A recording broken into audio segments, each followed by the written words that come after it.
And I know that those make us feel really crappy, right? It brings in a lot of really shame or sadness, emotions, just, total detesting, loathing oneself.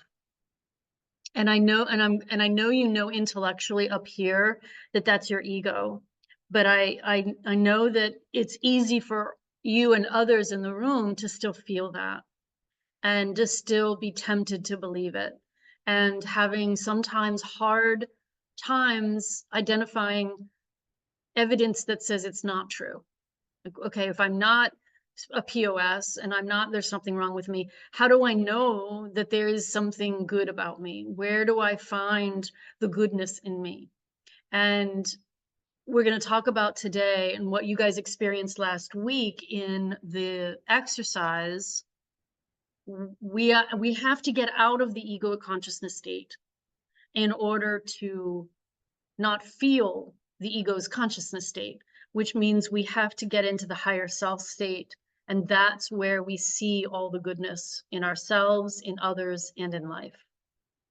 And you can't, and you've probably heard the saying, you can't fix a problem from the same state that created the problem.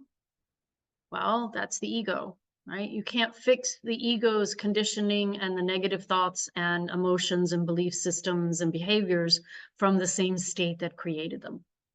At the best that you will do, even if positive affirmations, the best that you will do is create for yourself bigger, better floaties in the deep end. Now, bigger, better floaties in the deep end is better than being in the deep end with water up your nose, flailing around, sinking. So if that's where you have to start, that's okay.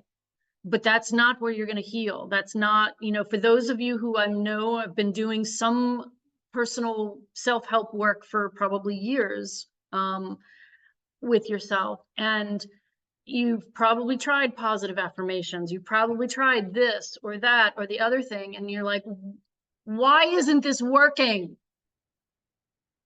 Well, because you're trying to do it from either the intellectual side or still the egoic side. We have to tap into the higher self in order to heal, number one, which was the trauma that was created through the ego's interpretation. That doesn't mean that we didn't have traumatic circumstances in our life to experience. That may absolutely be true. But how the ego interpreted all of that has taken those traumatic experiences and exponentially increased it into belief systems about who we are. And that is what is causing a lot of continued trauma and continued belief systems that create, again, more sabotage in our life in terms of how we see ourselves and how we interact with other people.